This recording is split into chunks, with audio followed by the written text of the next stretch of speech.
Yeah, Jonathan Odom from Instructables. My job basically is to make things and put things on Instructables and show other people how to make them. So my job actually started as a side hustle, right? So my background's architecture, and I was doing custom residential architecture for about 5 years. And on the side, I was a tech shop, which Taylor mentioned, just making stuff all the time. So I made a lot of furniture, CNC projects, art projects, stuff like that. And I got in at the residency program at Autodesk, and about 3 weeks in, this job opened, and I took I got the job and never looked back, basically. So one of the great things about my job is that I actually own the ideas, right? So the Instructable is public, and does everyone know Instructables, by the way? Show of hands. Okay, a few of you do. Instructables is an online DIY community. It's the biggest one in the world. It's got about 250,000 public projects on there. So people do all kinds of different projects, everything from cupcakes to jet engines. And they put these projects up on an Instructable, which basically is just a list of instructions. Can y'all hear me okay, by the way? Just close enough? The instructions go up on the internet, and anybody can use these instructions and the files oftentimes and stuff like that, make their own version of it. It's a lot of fun. It's a really cool place to be online. But like I said, I also have, it's part of my contract that I own this stuff, so I can make these on my own, sell them, whatever. It's not really an issue, which is pretty amazing. This is one of the earlier projects I did when I got the job. It's a beer bottle lock. So when your friends come to your party and they've got like a 6-pack of cheap beer from the corner store, and they put that in the fridge and take your nice ones, So yeah, this kind of helps you with that problem. Super simple project. It's just it's a little clamp with a padlock, kind of tongue-in-cheek, just sort of a fun project. You can put 6 of them, or probably 9 in this case, on a MakerBot and print them out really quick. When I posted it, so if you look back at that other slide, Instructables has a comment thread. So that's your profile right now. You go down to the bottom, and people comment on the projects a lot. So what you'll find if you post things on Instructables, if you curate it well and take some good pictures and have a good Instructable there, there's a lot of people that just go on Instructables to look for cool things that they might even want to buy. So I very frequently get inquiries from people. Can you make me one? Can I get one of these? Because not everybody has the time or the inclination to actually make these things themselves. So a lot of inquiries about that.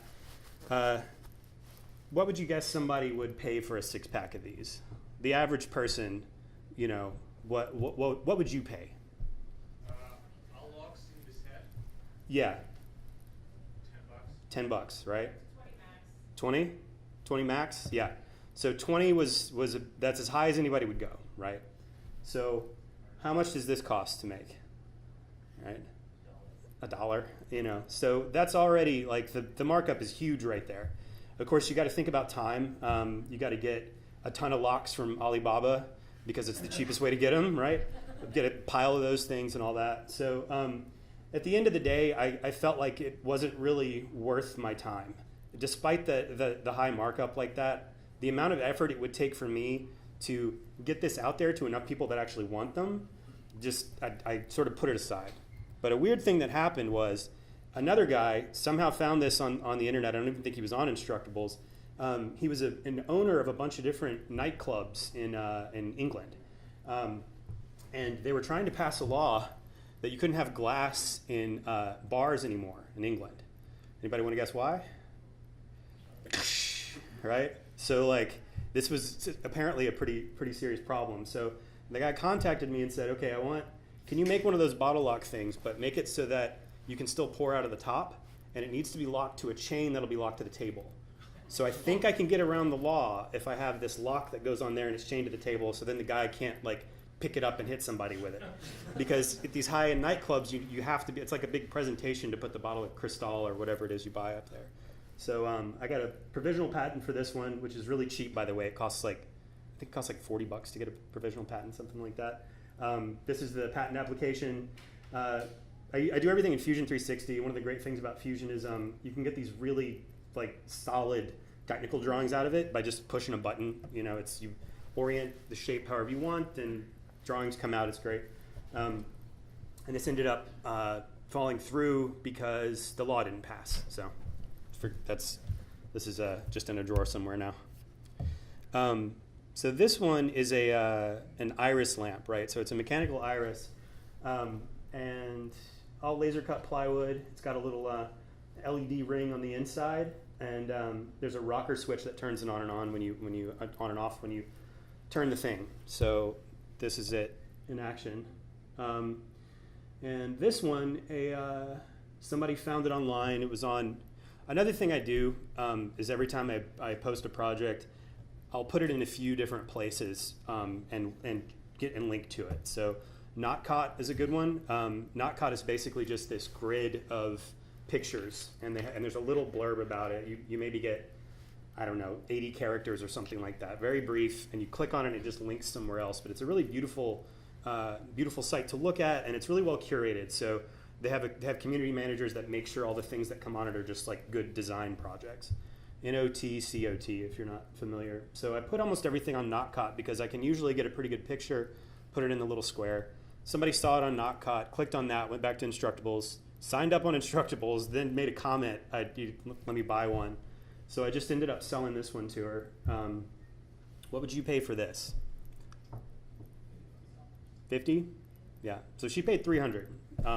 And that was, which is actually, now it's worth my time, right? Because this does take a while to make. I mean, there's a lot of parts here. It takes an afternoon. The laser cutter does most of the heavy lifting, but yeah. And so this is another one that it could be. It's got potential for maybe more people wanting to buy one, but again, you kind of hit this wall of like how much are people willing to pay? It's just the old economics you remember from like 8th grade or whatever. How much are people willing to pay? How much time and energy does it cost you? So this one's not quite there yet, I don't think.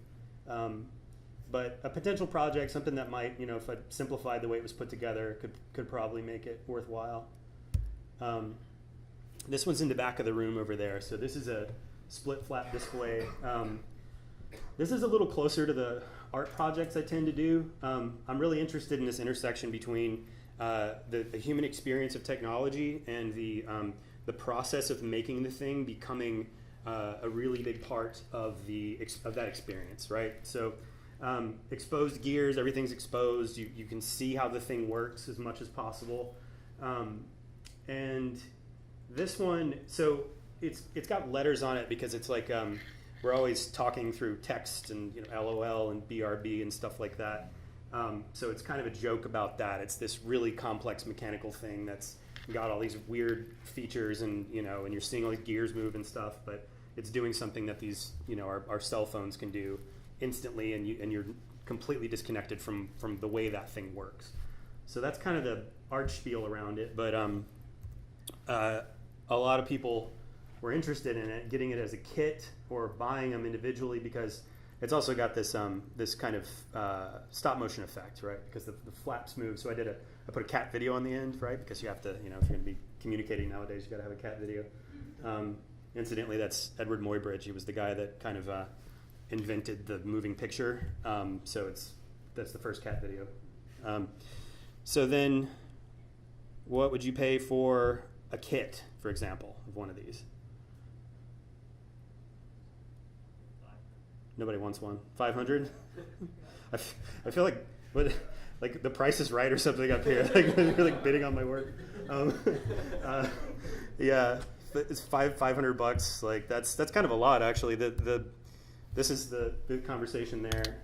So I'm kind of going back and forth. Like, well, how much would you pay? I'm trying to gauge. Like, I have no idea what somebody might want to pay for something like that. It's only a toy. A flip clock sells for about $30 on eBay. It doesn't have a function other than fun, which I like. I guess under $100 for a complete build. So that's everything put together. Maybe 70 for a kit and 30 for the mechanics. So like, this is the parts aren't that complicated, but they take a good bit of time to put together. And making this flip thing is a nightmare. It's like you have to put the thing down and click the little edges in, and the acrylic breaks, and like it's just again, it's one of these things that like it's close, but not really worth my time. This one, it's also getting a little bit closer. This is a linear clock, so it's all exposed, and it's like a rack and pinion thing. So it's hours on the top and minutes on the bottom, and it moves. Those things move, and you get magnifiers kind of showing the numbers. That one got a good bit of interest, and I think I might end up doing a version of this out of plywood. This is all water jet aluminum, and the letters are plywood. But yeah, I think again a little extra time on the side, coming up with a more. It works with an Arduino, so something that's a little bit more simplified, like because what do you need to move a couple of motors, right? Like it could be much simpler than what it is. So that one might be in the works. And then this one this one kind of took off. So this is a zoetrope fidget spinner. So I kind of saw this trend coming. There was another author on Instructables whose name escapes me right now, who sort of made one that's like it's got slots on it, and he put numbers around it, and he held it from the side, and you spin it and look at it through a mirror.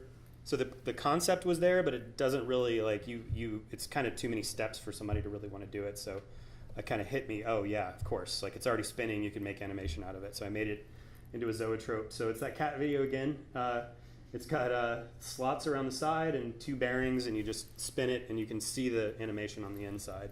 So I started making these on my own 3D printer in my garage and selling them online. And the number I got was from my wife, who's a high school teacher, and she asked her teenage boys what they would pay because they all have fidget spinners, and they all said they agreed that $45 was about right. So I had a hard time keeping up with the orders. It started to slow down a little bit, but I was definitely spending a lot of nights and weekends cleaning up 3D prints and pressing bearings together and stuff like that. Yeah, so this is for sale on my store. So yeah, that's about it. Are there any questions? Where's your store at? Oh, Store Envy. So it's just if you just search Jonathan Odom Design, you'll see it there. Yeah. Is that fully 3D printed, the black and the white? Yeah. Okay.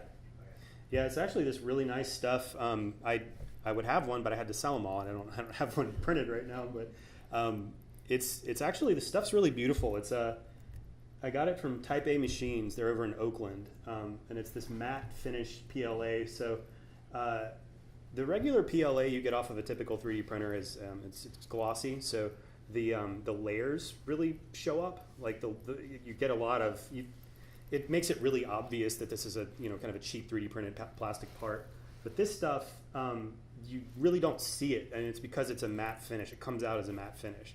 So it doesn't take a whole lot of work, and you end up with this, like, they're actually beautiful objects when they come off the machine, which is normally that machine costs $500,000 or something, but you can just do this on any desktop machine. Okay, well, thank you. Yeah.